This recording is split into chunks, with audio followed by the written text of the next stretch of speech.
Let's take a couple of moments and we'll check out the subwoofer settings on your Pioneer AVH-290BT. So right now I have the AM/FM radio on. I have a source switched on, but I want to switch the head unit off to get started. So I'm going to touch the home button here, and I'm going to choose to switch the source off. And now I want to go to the gears, and we're going to go to the speaker, which is our audio settings. Now with the source switched off, and on the audio settings, we have access to the rear speaker output. Rear speaker output can be full range as it's set up now, or that can be set up to a subwoofer output so that the rear speaker can operate a small subwoofer. Right now I'm going to leave that rear speaker set to full range. And when I switch the rear speaker to full range, you also see that my balance becomes a balance and fade control. Alright, so if you want balance and fade control in the system, you want to make sure that the rear speaker is set to full range.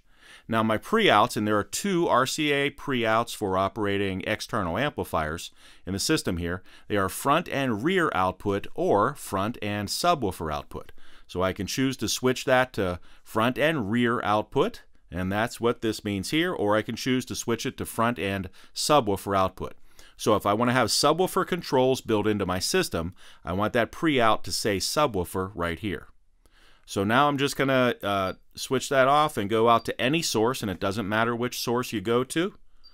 And we'll go back to our speaker settings, and you can see rear speaker is set to full range, pre-out is set to subwoofer, but those things are grayed out and I can't change them now.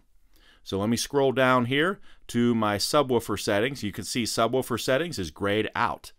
That's because the subwoofer is switched off. If we switch the subwoofer on, now our subwoofer settings become available. And we have three different settings here. The first is our phase control, and this is the normal phase or the reverse phase.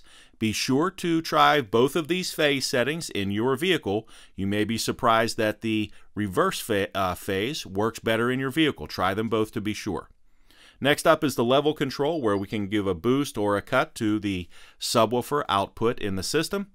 And finally, we have the frequency or the crossover frequency for the system, and we can choose crossover frequencies of 50, 63, 80, 100, or 125 hertz.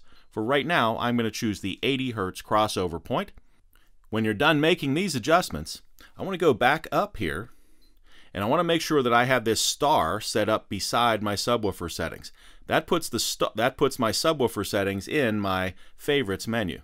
So now when I hit the X here, if I want to get back in and adjust my subwoofer, I've just got to hit the gears. That takes me right to my favorites menu, and the subwoofer settings are available very quickly.